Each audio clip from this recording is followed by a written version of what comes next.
Attention on 232. This is the launch director performing the final poll for launch. Verify no constraints and go for launch. Program chief engineers have no constraints and are go for launch. I have no constraints and are go for launch. Weather has no constraints and weather is go for launch. You are looking at the world's most powerful rocket. Artemis 1 embodies the hard work of thousands across the world, determined to explore for the benefit of all.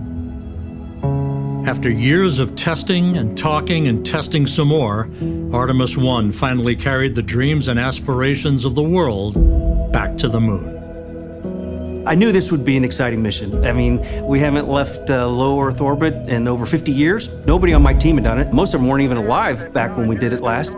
It has been a culmination of many years of hard work.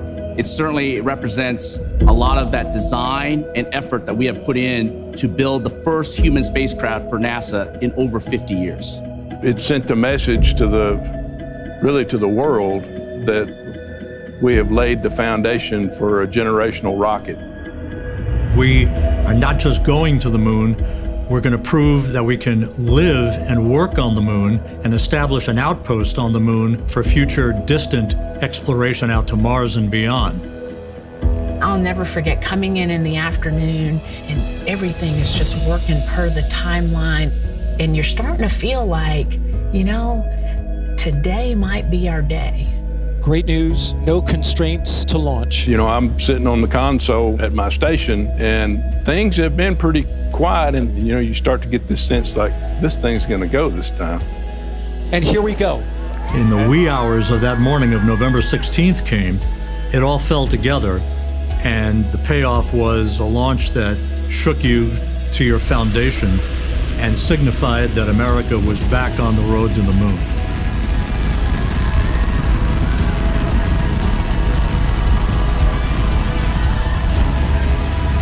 And when that vehicle lifted off the pad, the windows began to shake. And the building announces that that vehicle is flying. I was overwhelmed with joy and excitement, not just so much for me, but for the entire team, for the country. It was eye-watering. And I was tearing up. What an amazing accomplishment for this team.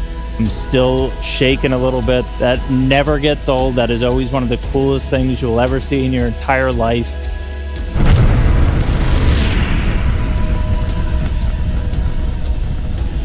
There's like, oh my gosh, the adrenaline rush just hit you. And I knew this is it. It's game time. We're off and running now. For the first time in 50 years, we were breaking out of low Earth orbit to head toward the moon.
held our breath, said some prayers, and then sure enough, it came out from the backside of the moon, and we were on our way to the distant retrograde orbit.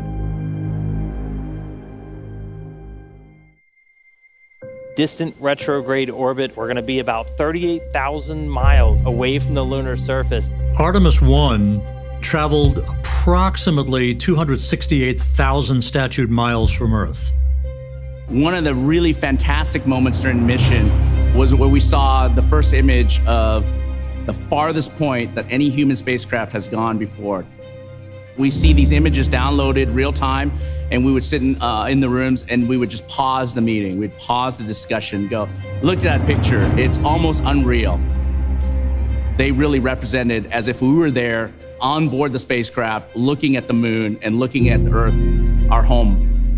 We're continuing to get some spectacular views from the Orion spacecraft. Orion now has its sights set on home.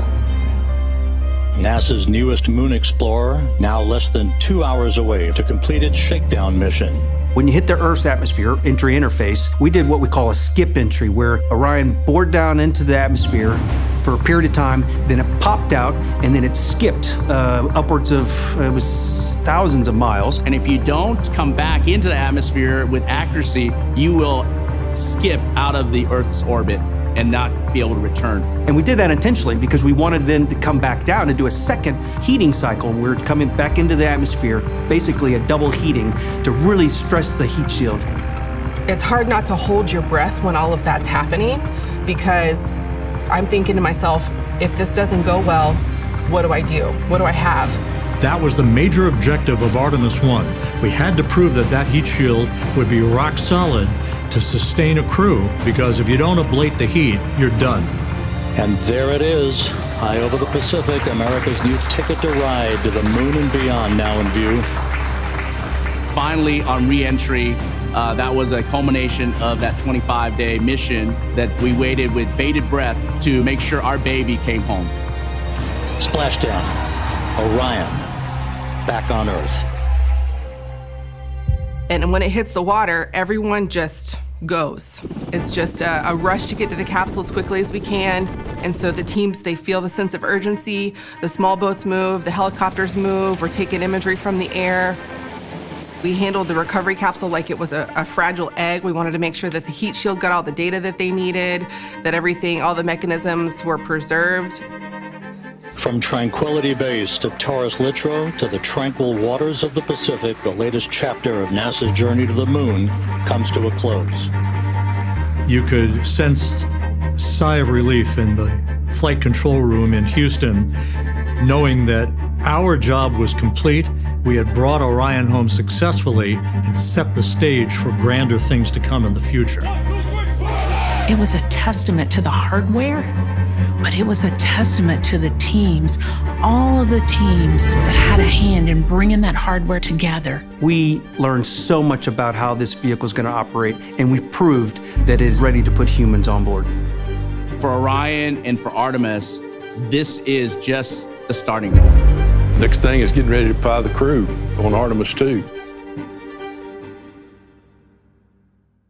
Ladies and gentlemen, your Artemis 2 crew. So, waiting in the wings, Artemis 2. And now, the humans are getting on board. Thank you to the NASA workforce. Thank you to our industry partners, everyone in Europe that's working for this. America has made a very deliberate choice over decades to curate a global team, and we are going to the moon together. We need to celebrate this moment in human history. It is the next step on the journey that gets humanity to Mars. Am I excited? Absolutely. Initial reaction to that news was just intensity. Finding out was a humbling experience for me. Shocking is the best word I can say. Disbelief, an immense sense of honor and responsibility.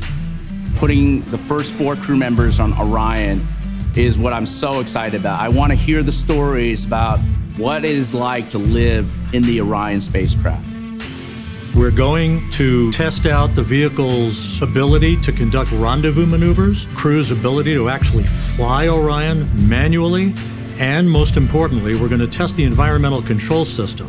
We got humans on board. We got to keep them safe. We got to keep them breathing. And then we're going to have them come back at that high-speed entry of 32 times the speed of sound to make sure that they can survive this for future missions. It's very exciting to fly crew, but it's also daunting, right? Because these are people, and they're putting their lives in our hands. This one needs to perform and will perform as good or better than the first one did. And so we have new launch commit criteria, we have changes to our procedures, changes to our timelines. We have new systems for crew, we have new systems in the capsule, we have an emergency egress system, we have new recovery systems. We want to make sure that we've gone through those time and time again so that when launch day rolls around, we're ready for anything that the hardware may throw at us. By building incrementally these capabilities, improving these capabilities that we have through the Artemis campaign, we will be able to live on the moon and be able to perform science that is very important for deep space exploration. I am ready for Artemis 2. The SLS team is ready for Artemis 2. We are ready for Artemis 2. We are ready. We are ready. All right, I'm ready. Let's go.